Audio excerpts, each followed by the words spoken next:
weighs nothing. Now the Sambar is a little bit different from the Acti in that it has a frame, so it is body on frame. Well, those of you who argue about what is a truck and what isn't, some of you say it's not a truck if it doesn't have a frame. Well, that makes this a real truck. The other differences are this one has subframes, which is kind of weird. So you've got a frame and you've got a subframe here. None of the other trucks I saw have that. But we're gonna go ahead and get started taking this apart. This does have the same type pinch bolt suspension where the strut goes right into the hub, just like the Acti does. So it's kind of a nuisance to take it apart because you have to slide this all the way off. Now there is actually access inside the cab to reach the mounting nuts for the strut, but I think you can get them from down here. And you can see I've already actually taken these off. There's one nut on either side, right up here, and you can get it with a wrench. So I don't know, it might be easier to get it from down here, but otherwise all you gotta do is flip the seat up and there's two little rubber plug thingies and you can reach down and get the nuts. So let's go ahead and get this apart. All right, so this is the tools you're gonna need and the parts. Basically, all you gotta have is a gigantic hammer, impact, a couple of sockets. You'll need a 19 and a 14, and you'll need a 30 millimeter to take the axle nut off, and you've got a 14, that's for putting the nuts on these spacers, and then a 12 millimeter to undo the brake line. So we're gonna start with that actually. Go ahead and undo the brake line.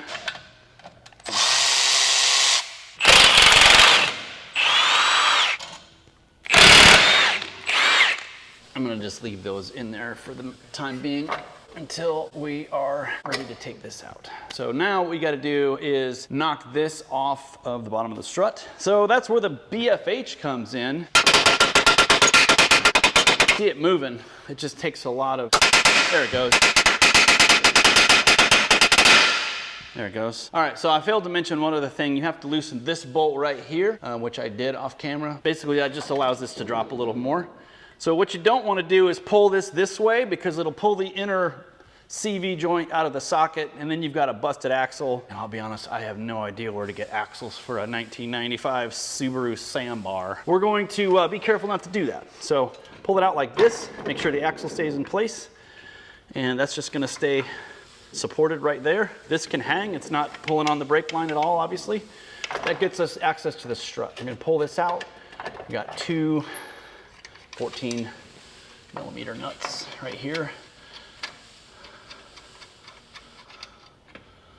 All right.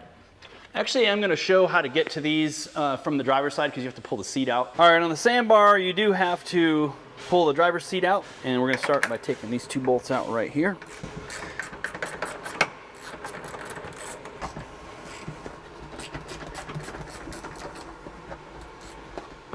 And the seat does slide forward for drivers who don't have legs, so they can reach the pedals. We've got two more back here, one on that side and then one on the other side there.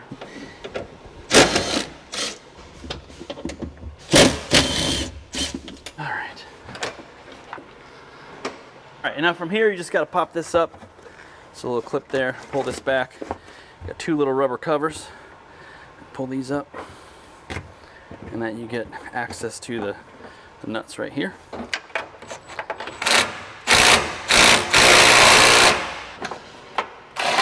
Passenger side, which is left side, is you just lift the bottom of the seat up and they're right there. So super easy to access those. I want to point out these are a left and a right. This is JDM model. So left side is passenger side, but it is as you're sitting in the car, not facing it. So if you're sitting in the car, your left side is your left side and right side is right side. That's where these go. Left side is what we're doing. So this is going to go on this here, just like this. All right, this comes with new nuts, so I'm going to use these here. The factory nuts are a locking nut, which is, these are too, they're just serrated, but these will spin on all the way. It saves you a little bit of time with tightening it with a wrench. There you go. And then just take your wrench, tighten it up. All right, now that you got the spacer mounted on the strut, just go ahead and put it all back in, just like so. Now, if you want to pay attention to where this L is pointed, it's gonna be right there, just like that. And then just put the factory nuts back on.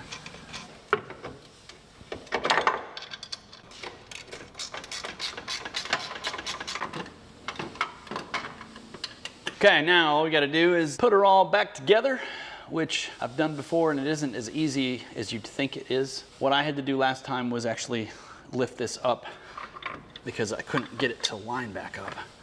But I'm gonna try to do it without having to get a jack under it. It's like it won't. There it goes. The neighbors just started up their Prius again. Oh, that's on the wrong side now. Okay, let's try and maneuver it around. There it goes. But basically what you gotta do is get this underneath the strut. So we're gonna push down and pull up at the same time. There we go. All right, now, just gonna slide her back in. There we go. Got it. Okay, it wasn't that hard. The hard part though is pushing up on this and getting it to slide back onto that. I'm gonna drop this down and put something under it so the weight of the car will press this back up into place. All right, now I'm gonna lower the car, simultaneously tap on this so it'll go back on. It went on a bunch just now, so let's go ahead and lower it down, get some weight on it.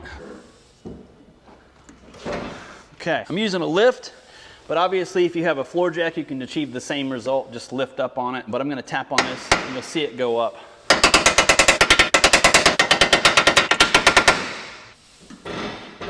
One important thing to remember is that this little notch on the strut here lines up with this little tab right here. A lot of these have a little alignment tab in the back that fits into the little slot. This one doesn't have that, so you just have to visually refer to that little notch. Look at that. Now we're in, put our pinch bolt back in, brake line will go back on, put it all back together. Axle nut. Putting the brake line back in, basically you can see the threads are in the tab and not the strut. So you have to put that tab on the other side like so, and then thread the bolt in. All right, we're gonna move on to the front subframe kit. So basically we will just be dropping this cradle here and the front differential along with these arms. What that's gonna do is we're gonna solve two problems. One, we're gonna get the axle straighter, and we're gonna get the camber corrected. If these spacers look used, is because they are. These are kind of our test fitter subframe spacers. The kit will obviously come with new ones. This is your steering bracket. This is also a pre-production part. The new one that comes with the kit is gonna be zinc plated, so it's gonna look a lot better than this, but this will work for the purposes of the video. We gotta get this done. First thing we're gonna do is pop these bolts out right here. We're gonna take one out of each side, and then we're gonna put the two new ones in the place of those so that this does not fall. This subframe is actually surprisingly lightweight, so you can actually lift it by hand, so it does. I wouldn't worry about it falling on you because it's not very heavy. It's not like it's holding an engine. Next we're gonna do is this steering linkage. So there's this little plastic cover that came broken already, so we're gonna take that off. And then it should slide off. Still, when it's broken, it's hard to get off. Okay, so now we gotta take those off. And then this little bolt comes out. This is gonna be out of the way. This is the factory linkage bracket. As you can see, it's got this little slotted hole, and our steering bracket also has that same exact hole, so it will mount up just like it's supposed to. Just like that. And I'm using a thin wall socket here. The production part will not need a thin wall socket. Take the other two bolts out. You see it lowered down just a little. This side, I'll go down a little more. Okay. And we'll pull this down. As you can see, it's still held up pretty strong. Go ahead and place this here. We'll put our bolt in. Pull this down enough to get that in there. And as you can see, I'm doing these one at a time just to make sure nothing falls. Always want to thread bolts in by hand whenever possible. Keep you from cross-threading.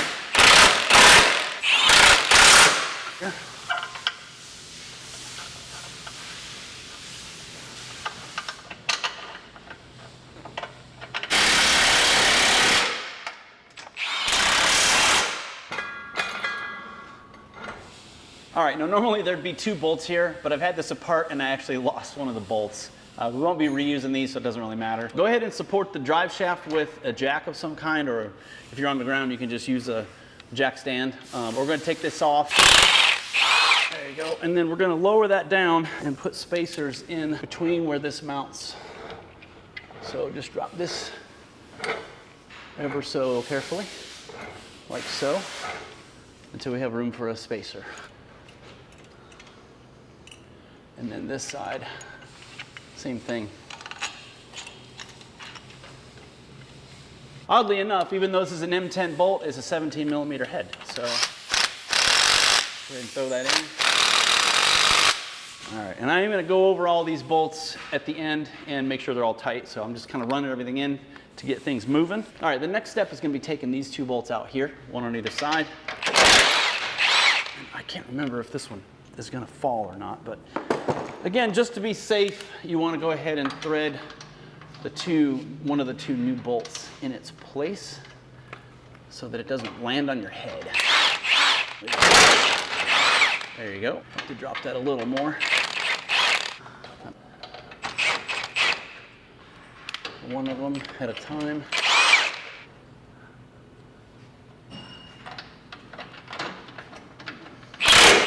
Repeat that process over here. More. All right, you can put the spacer in, just like the others. Spacer there.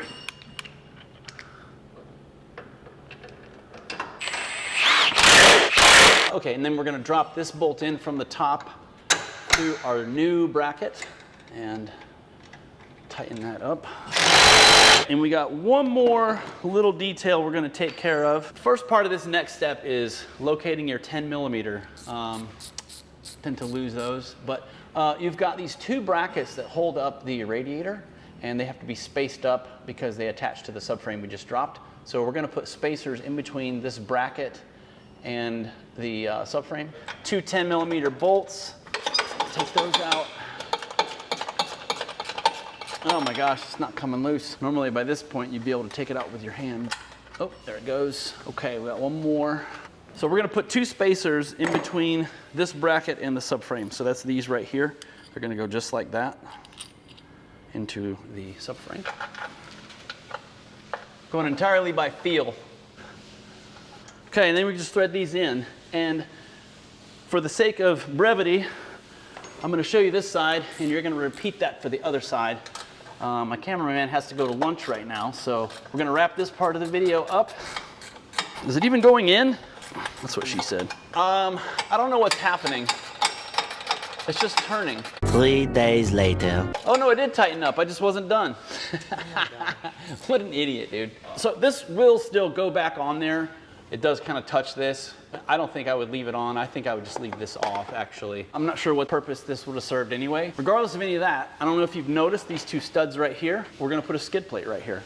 So the skid plate will actually protect all of this. So if you're doing this lift kit, and you want to add a skid plate, we do sell them at HRGOffroad.com. All right, that's pretty much it for the front. Very easy job, I would say. We're gonna move on to the back. All right, get some tetanus off those lug nuts.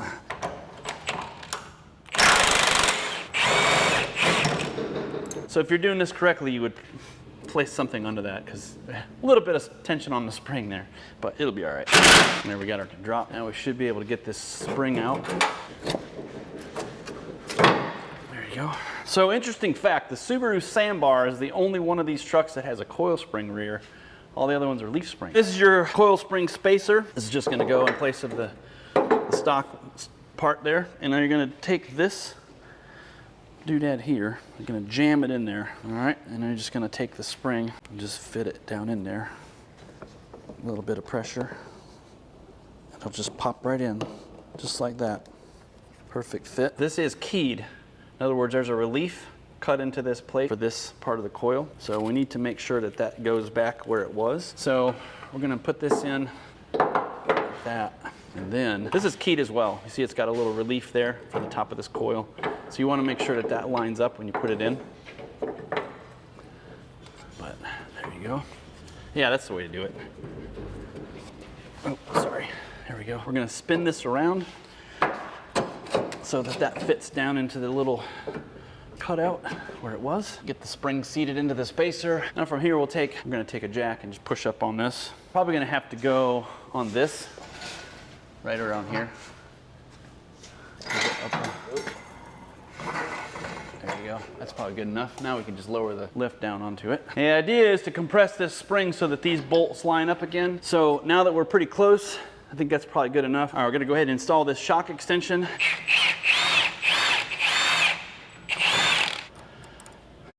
So, not too much to it. 2 more bolts. And we'll tighten that exactly to 35 foot-pounds. The last step is we're gonna compress the suspension a little bit, and then we're gonna tighten this bolt right here. So, I'm gonna go ahead and drop the lift down until there's weight on the suspension, and then we're gonna zip it tight.